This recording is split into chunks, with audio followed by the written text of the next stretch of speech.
Now, let's talk about the field at a point due to charged solid sphere. So, we have a solid sphere. So, here in this particular case, the charges are distributed over the entire volume of the sphere. Over the entire volume of the sphere. And due to that, it acquired a charge capital Q. So, इस charges जो है इस पूरे sphere के volume पे distributed है और जिसकी वजह से वो sphere पे एक charge आया हुआ है and the charge is Q. अब हम मान लेते हैं कि इस sphere का volume is V, R is the radius of the sphere, Q is the charge acquired by a sphere, and rho हमें पता है कि हम यहाँ यूनिफॉर्म चार्ज डिस्ट्रीब्यूशन को डिस्कस कर रहे हैं, तो यहाँ पूरे वॉल्यूम पे यूनिफॉर्मली चार्ज डिस्ट्रीब्यूटेड होने के कारण हमने यहाँ लिया हुआ है रो यहाँ कंसीडर कर रहे हैं हम लोग। रो क्या है स्टूडेंट्स? तो रो इज वॉल्यूम चार्ज डेंसिटी। तो वॉल्यूम चार्ज डेंसिटी क्या होती है आप सभी को पता है, charge per unit volume. Clear? अच्छा, अब यहाँ पे कुछ पॉइंट्स को डिस्कस किया जाए कि मान लेते हैं कि आउटर पॉइंट पे फील्ड कितनी होगी। अब जरा ध्यान दीजिए, outer point this is P out, तो इस आउटर पॉइंट की अगर बात करें, इस सेंटर से लेके यहां तक का जो डिस्टेंस है, हम मान लेते हैं कि यहां तक का जो डिस्टेंस है वो है स्मॉल r। तो small r is the distance of this point from the centre of the solid sphere. अब अगर आपसे पूछा जाए कि भाई यहां कितनी फील्ड होगी, तो स्टूडेंट्स एक चीज याद रखिए, बिकॉज़ ये सिमेट्रिक बॉडी है, चार्जेस यूनिफॉर्मली डिस्ट्रीब्यूटेड है, तो इस वजह से जो फील्ड लाइंस है वो बाहर की ओर निकलेगी because it's a positive charge, और सिमेट्रिकली निकलेगी बिकॉज़ ये एक पॉजिटिवली चार्ज स्फीयर होने के कारण यहाँ लाइन ऑफ फोर्सेस जो है, इलेक्ट्रिक फील्ड लाइंस जो है, इस तरीके से बाहर की ओर निकलेगी। तो इस पॉइंट पे ये वाला जो चार्ज स्फीयर है अपनी फील्ड लगाएगा। अब इस पॉइंट पे अगर बात की जाए तो ऐसा लगेगा कि ये जो फील्ड जो आ रही है, ये जो फील्ड है वो किसी एक पॉइंट ओरिजिन से यहां से इसे खींच, यहां पे अपनी फील्ड लगा रही है इस पॉइंट पे, उसका जो फील्ड का जो ओरिजिन है वो ये कहीं यहां सेंटर से आ रही है।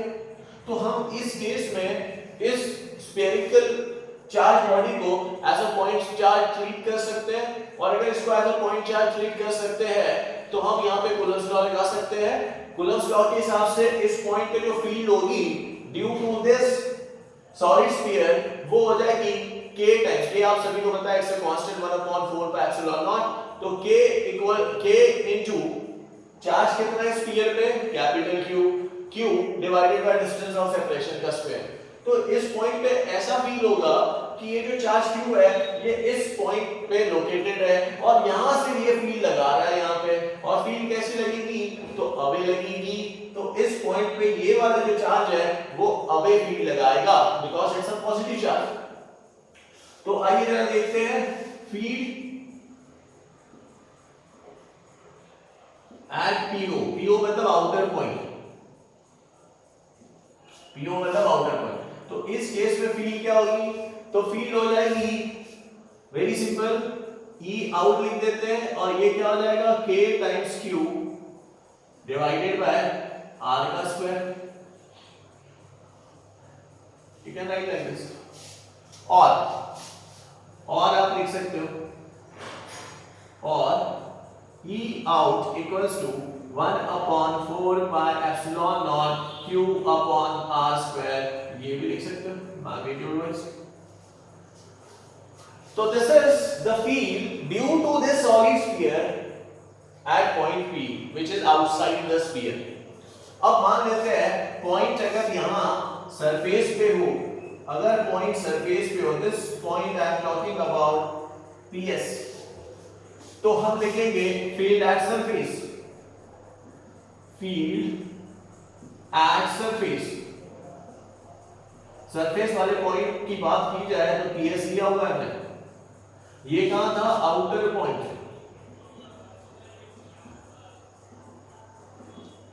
ये है फील्ड एट सरफेस। तो सरफेस पे फील्ड कितनी लग रही है, अब जब यहां अगर आप फील्ड देखोगे तो आपको लगेगा यहां इस पॉइंट पे ये वाला जो चार्ज बॉडी है ये अपनी फील्ड लगा रही है, लेकिन कहां से लगा रही है, इस पॉइंट से लगा रही है। तो उस हिसाब से आप ये सोच सकते हो कि ये जो एंटायर चार्ज जो इस पॉइंट पे फील्ड लगाएगा, ये जो कैपिटल क्यू जो है जो इसके ऊपर डिस्ट्रीब्यूटेड है, वो जो फील्ड लगाएगा इस पॉइंट पे, आपको फील होगा कि वो फील्ड जो है वो इस पॉइंट से आ रही है, मतलब उसका जो ओरिजिन होगा, उस फील्ड का जो सेंटर होगा वो यहां कहीं से ये इस पॉइंट पे फील्ड लगा रहा है ये चार्ज, ऐसा फील होगा। तो on the basis of it हम यहां पे भी लिख सकते हैं ES equals to K times Q upon यहां का डिस्टेंस ऑफ सेपरेशन ले लो, distance of separation is R, तो R का कैपिटल R का स्क्वायर, और K की वैल्यू क्या है, तो आप लिखेंगे कि K की वैल्यू है, K is 1 upon 4 pi epsilon naught Q upon capital R का स्क्वायर। तो ये हो गया सेंटर पे, सॉरी ये हो गया सरफेस पे field due to this solid sphere. अब स्टूडेंट, अब बारी आती है इनर पॉइंट। तो ये थोड़ा सा इंटरेस्टिंग है, बिकॉज आपने अगर कंपेयर किया इसको, आपने अगर इसको कंपेयर किया शेल के साथ जो हमने डिस्कस किया था इसके पहले, तो उसमें आप देखेंगे कि आउटर पॉइंट पे फील्ड इतनी है जितनी वहां थी, फील्ड एट द सरफेस भी सेम है।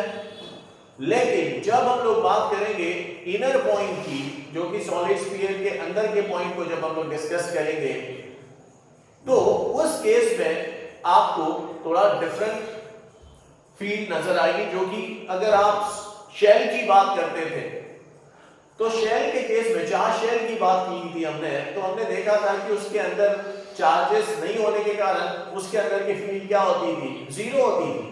बट क्या हमें यहाँ पे फील्ड जीरो मिलने वाली है कि यहाँ की फील्ड कुछ और होगी, ये अभी हम लोग देखेंगे, ठीक है। तो अभी हम लोग जो बात करेंगे, हमारा जो पॉइंट है इस स्फीयर के अंदर में कहीं हम लोग मान लेते हैं। तो देखिए जरा, हमने पॉइंट ले लिया ये, this is point PI, I stands for interior point, solid sphere के अंदर का पॉइंट। अब ऐसा मान लेते हैं कि ये पॉइंट यहां से, ये पॉइंट यहां से R डिस्टेंस पे है, ये पॉइंट यहां से R डिस्टेंस पे है। अब हम क्या करेंगे कि इसी पॉइंट को इतना रेडियस लेते हुए एक इनर स्फीयर ड्रॉ कर लेंगे। एक इनर स्फीयर हम ड्रॉ कर रहे हैं ऐसे, देखिए जरा, तो ये एक इनर स्फीयर है, देखिए जरा, this is our inner sphere. अब इस इनर स्फीयर पे जो चार्जेस है इतनी रीजन पे डिस्ट्रीब्यूटेड है। तो अब मैं ये कहूंगा कि हमारा टॉपिक ऑफ इंटरेस्ट या फिर पॉइंट ऑफ इंटरेस्ट जो है वो इनर स्फीयर हो गया फॉर इनर पॉइंट के लिए। अब इनर स्फीयर की अगर बात करें तो इतने रीजन में जितने चार्जेस होंगे इस स्फीयर के पास, इतने रीजन में जितने चार्जेस इसने होल्ड करके रखे होंगे, that will decide the charge on the inner sphere, that will decide the charge on the inner sphere. Am I right और रॉन्ग? तो हम ये मानेंगे कि इस केस में इतने रीजन में जितने चार्जेस डिस्ट्रीब्यूटेड होंगे इसके अंदर, उस हिसाब से इसके ऊपर जो चार्ज होगा वो कैपिटल Q तो नहीं होगा, वो मान लेते हैं कि Q dash will be the charge. तो ये Q डैश जो है ये वो चार्ज है जो इनर स्फीयर के ऊपर चार्ज एक्यूमुलेट है, इनर स्फीयर के ऊपर जो चार्ज एक्यूमुलेट है, या फिर आप कह सकते हो कि इनर स्फीयर ने जितने चार्जेस को होल्ड किया हुआ है, on the basis of which हम ये मान लेंगे कि इनर स्फीयर के ऊपर जो नेट चार्ज आएगा वो इतने चार्जेस के रिस्पेक्ट में Q डैश मान लिया हमने, चार्ज ऑन इनर स्फीयर। हम लोग यहां लिख देते हैं इसको, charge on inner sphere, charge on inner sphere, ये हमने लिख लिया यहां पे, ये इनर स्फीयर का चार्ज है। अच्छा, क्या मैं बोल सकता हूं इनर स्फीयर का वॉल्यूम भी कुछ और होगा, तो let's say V dash is charge on, sorry, volume of inner sphere. तो this is volume of inner sphere जो कि हमने लिखा हुआ है। अच्छा, एक चीज चीज थोड़ी सी ध्यान में रखिए, ये जितने भी चार्जेस थे ये इस स्फीयर पे यूनिफॉर्मली डिस्ट्रीब्यूटेड थे, ठीक है। अगर ये यूनिफॉर्मली डिस्ट्रीब्यूटेड है तो इस पूरे स्फीयर की या फिर इस इनर स्फीयर की जो चार्ज डेंसिटी होगी वो सेम होगी। चार्ज डेंसिटी हम टॉक कर रहे हैं, चार्ज डेंसिटी का मतलब होता है वॉल्यूम चार्ज डेंसिटी, ये सेम होगी चाहे ये इनर स्फीयर है या ये बड़ा स्फीयर है, तो वॉल्यूम चार्ज डेंसिटी सेम होगी बिकॉज़ वॉल्यूम चार्ज का डिस्ट्रीब्यूशन बिल्कुल यूनिफॉर्म है।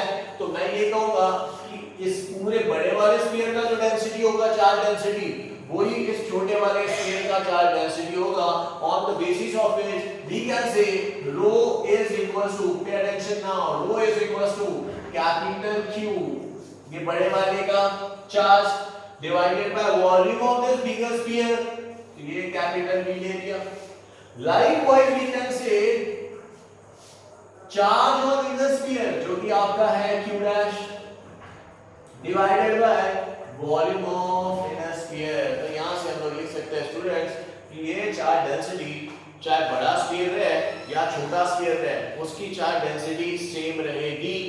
तो हमने लिख दिया यहाँ पे, क्लियर हो गई बात। तो on the basis of which यहां से हम Q डैश लिख सकते हैं।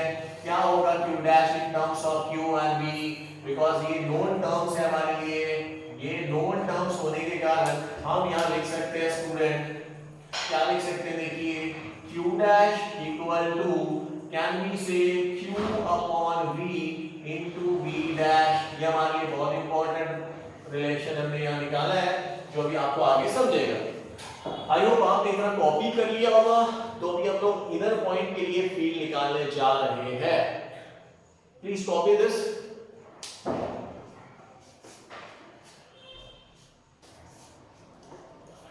सो अब बात करेंगे तीसरा पॉइंट एट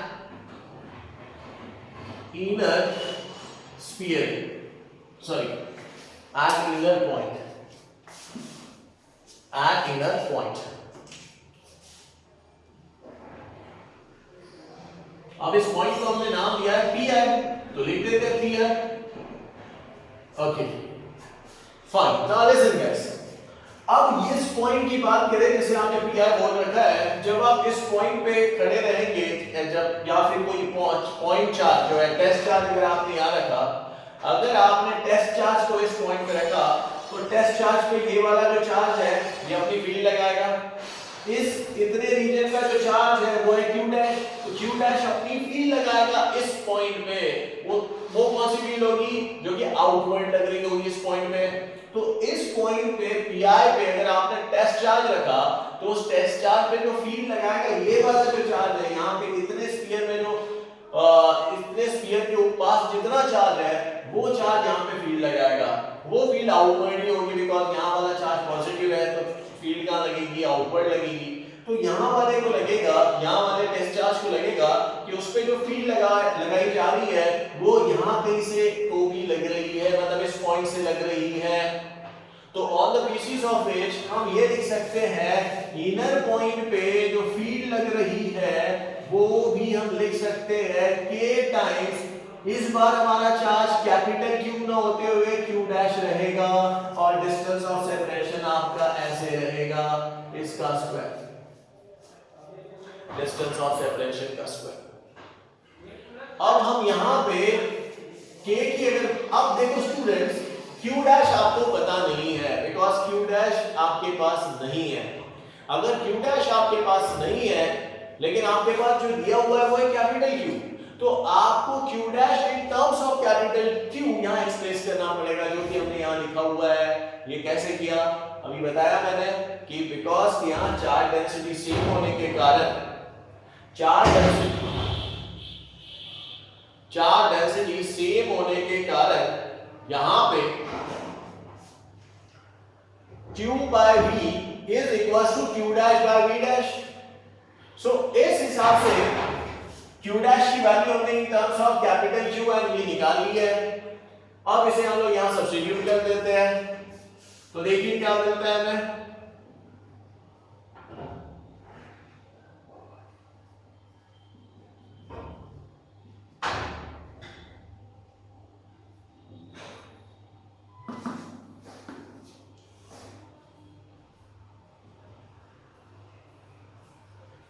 इस टाइप से भी हमने इसके बाद यहाँ सब्स्टिट्यूट किया तो इस टाइप से रिलेशन आ गया। अब जरा ध्यान दीजिए, दिस इज वॉल्यूम। अब वॉल्यूम क्या होता है? Volume of sphere, volume of sphere होता है 4/3 पाई आर क्यूब। तो वॉल्यूम है 4/3 पाई आर क्यूब। तो उस हिसाब से कैपिटल V मतलब इस बड़े स्फीयर का वॉल्यूम और V डैश मतलब इस छोटे स्फीयर का वॉल्यूम। तो उस हिसाब से फॉर्मूला कुछ ऐसे हो जाएगा 1/4 pi epsilon not into q upon r square into 4/3 pi small r का cube, because v dash is the volume of inner sphere small sphere और कैपिटल V क्या है? तो it is the volume of bigger sphere, जिसे आप ऐसे लिखोगे। Clear? तो ये हमने लिखा 4/3 पाई r क्यूब बड़े वाले स्फीयर का और 4/3 पाई r स्मॉल r क्यूब छोटे स्फीयर का। मेरे ख्याल से काफी सारी चीजें कैंसिल हो रही है, ये कैंसिल हो गया, ये इसके साथ कैंसिल हो गया। तो अब जो बचता है वही फील्ड है इनर वाले पॉइंट की। तो ये कुछ ऐसे आ जाएगी 4 पाई एप्सिलॉन नॉट q, एक r बचा है यहाँ पे, नीचे बचा है r क्यूब। तो students, this is the field at the point inside the solid sphere. तो सॉलिड स्फीयर के अंदर पे इतनी फील्ड आपको समझ में आ रही है। ये देखिए जरा, this is the field at the point inside the solid sphere. तो सॉलिड स्फीयर के अंदर वाले पॉइंट पे इतनी फील्ड समझ में आ रही है।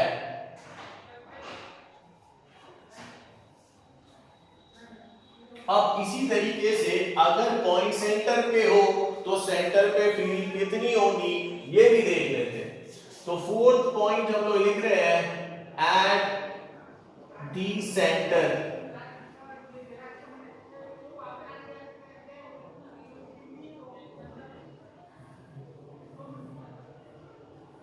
अब मुझे बताओ स्टूडेंट, सेंटर पे क्या मिलेगा?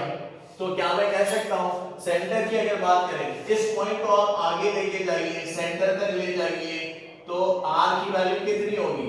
तो क्या मैं कह दूं स्मॉल r की वैल्यू हो जाएगी 0। अगर मैंने स्मॉल r की वैल्यू 0 यहां पुट कर दी, अगर मैंने स्मॉल r की वैल्यू यहां 0 पुट कर दी, बिकॉज सेंटर भी तो इनर पॉइंट ही है। सेंटर अगर इनर पॉइंट है तो r क्या है, लेकिन उसमें r small r is 0।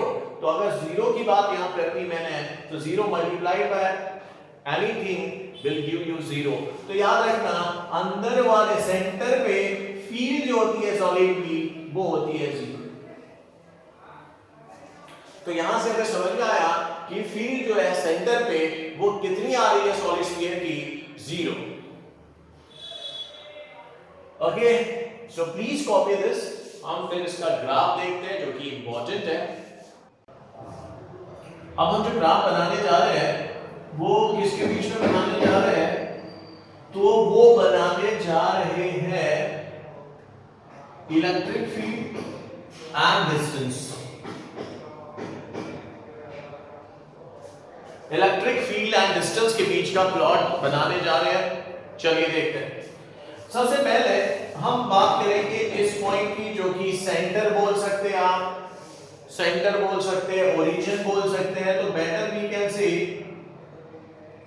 This is C. चलो इसको सी पॉइंट, ये ओरिजिन है आपका, सी बोल दीजिए इसको। ओके, इसके अलावा सबसे इंपॉर्टेंट पॉइंट जो आर की वैल्यू जब आर की वैल्यू कैपिटल आर के बराबर होती है, दिस इज द पोजीशन। अब इस यहां पे r की value greater than capital R होगी अप टू इंफिनिटी, और यहां पे r की जो वैल्यू है लेस देन कैपिटल R होगी। ये देखिए, अब हमें पता है कि जब r की वैल्यू कैपिटल R होती है उस समय पॉइंट सरफेस पे होता है, तो उस पे जो फील्ड होती है वो कुछ, तो ये हमने बना लिया, ये फील्ड है सरफेस वाले पॉइंट की कितनी है, तो ये है एट ई सफिक्स एस। सफिक्स एस, ये सरफेस वाला पॉइंट है स्टूडेंट्स, और कितना है इसके पास, तो इस पॉइंट पे होती है के Q divided by capital R का स्क्वायर, ये है वो पॉइंट सरफेस पे फील्ड की मैग्नेटिक। अच्छा, अब थोड़ा सा ध्यान दीजिए, सेंटर पे कितना है, सेंटर पे फील्ड है 0, सेंटर पे फील्ड है 0। अब सेंटर से कैपिटल आर तक का अगर देखा जाए, मतलब इनर पॉइंट की अगर बात करें, तो इस केस में आप देखो इनर पॉइंट पे फील्ड इतनी है, जिसमें से ये वाली जो वैल्यूज है ये सारी की सारी कांस्टेंट है, ये constant capital R constant, and one more thing Q is also constant.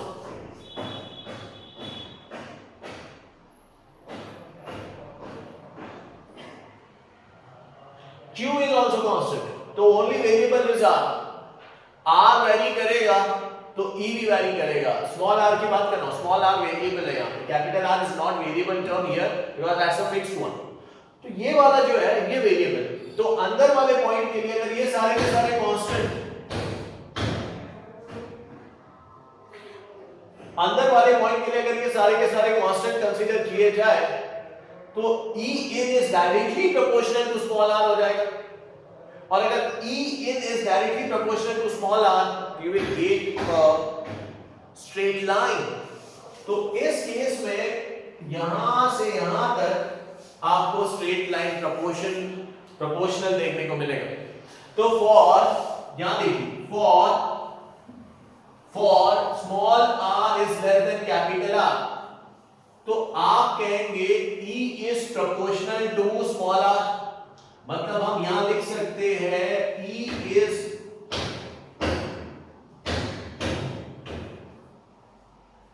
proportional to small r, ये वाला ग्राफ इंडिकेट करता है। अब हम बात करेंगे स्मॉल r की value greater than capital R, मतलब हमारा जो पॉइंट है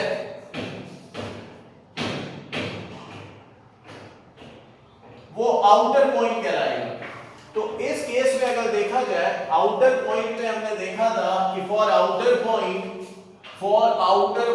E out is k times q divided by small r का स्क्वायर। अब यहां पे समझ में आ रहा है कि ये तो कांस्टेंट है, तो आउटर पॉइंट के लिए इस तरीके से r से प्रोपोर्शन रहेगा, ये inversely proportional to r square. इसका मतलब ये है कि डिस्टेंस बढ़ेगा तो E की वैल्यू कम होती चली जाएगी आउटर पॉइंट के लिए। तो इस केस में जो ग्राफ आपका बनेगा वो एक एक्सपोनेंशियल ग्राफ होगा, इनफिनिटी में जाके नहीं जीरो हो जाएगा। मतलब इस पॉइंट के लिए for a distance greater than capital R, field जो है वो इनवर्सली प्रोपोर्शनल होती है r स्क्वायर के। नाउ स्टूडेंट, ये जो ग्राफ है, this is the graph for field due to solid sphere. तो आप ये से कॉपी कर लीजिए, इंपॉर्टेंट है, एक बार ग्राफ पूछा गया है।